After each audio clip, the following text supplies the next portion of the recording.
আবার ভেতর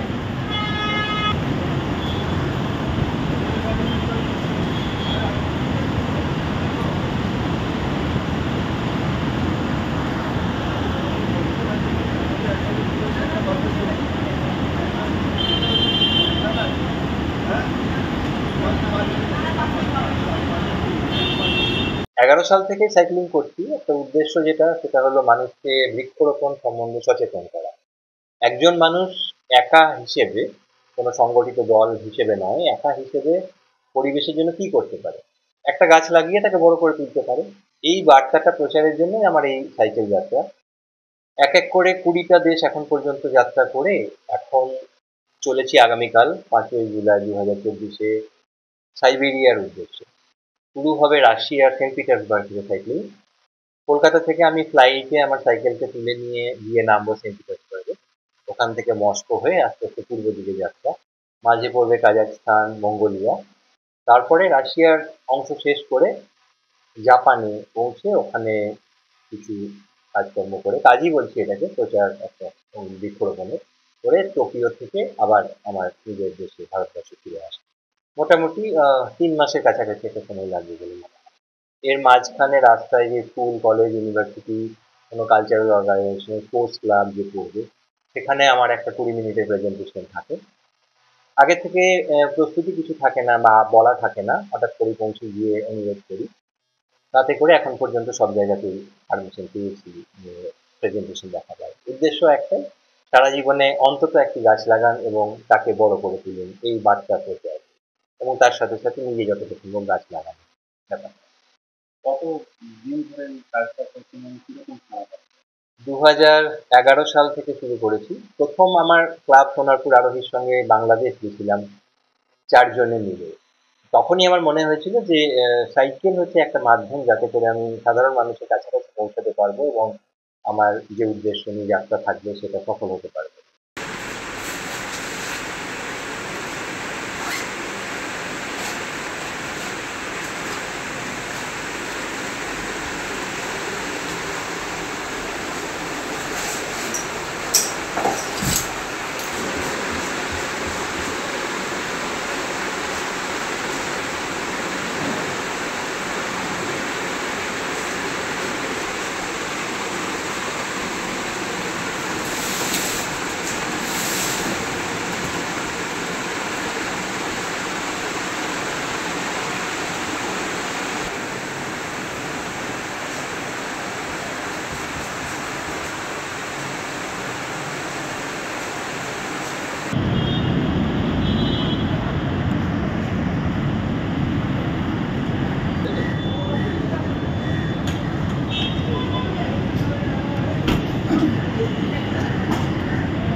এগারো সালেই আমি ভারতবর্ষ এবং বাংলাদেশ ভ্রমণ শুরু করে 2 বছর 3 মাসে 14 সালে শেষ করি।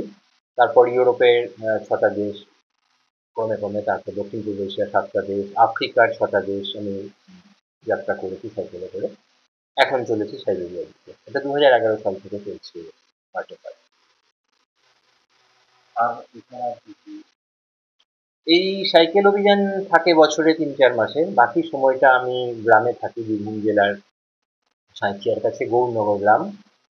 গ্রামে আমার একটা মাটির বাড়ি আছে, খড়ের চাল, সোলার পাওয়ার দিয়ে সবকিছু চলে। সেখানে আমি যেটা খাই সেটা উৎপাদন করে নিই নিজে হাতে। আমার পড়াশোনা এগ্রিকালচার নিয়ে ছিল। আমার পড়াশোনাটাকে এখন আমি কাজে লাগিয়ে আমার খাদ্য উৎপাদন জৈব পদ্ধতিতে নিজেই উৎপাদন করে নিই। আর যেটা বাড়তি উৎপাদন হয় সেটা বিক্রি করে আমার অন্যান্য যে জিনিস প্রয়োজন দৈনন্দিন জীবনে সেগুলো আমি সংগ্রহ করি। গ্রামে থাকার সূত্রে কিছু পশু পাখি অ্যানিম্যাল রেস্কিউয়ের ব্যাপার থাকে। বন দপ্তরের সঙ্গে সহযোগিতায় এই কাজটা করে থাকি, বন্যপ্রাণী সংরক্ষণ বা উদ্ধার করে পুনর্বাসন। বেশিরভাগ সাপের কাজ থাকে বা অন্যান্য সরীসৃপ পাখি উদ্ধারের কাজে। আমার নাম উজ্জ্বল, উজ্জ্বল পাল। বাড়ি শিউরি, বীরভূম। থাকি গৌরনগর, সাঁইথিয়ার কাছে, বীরভূম।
আবার ভেতর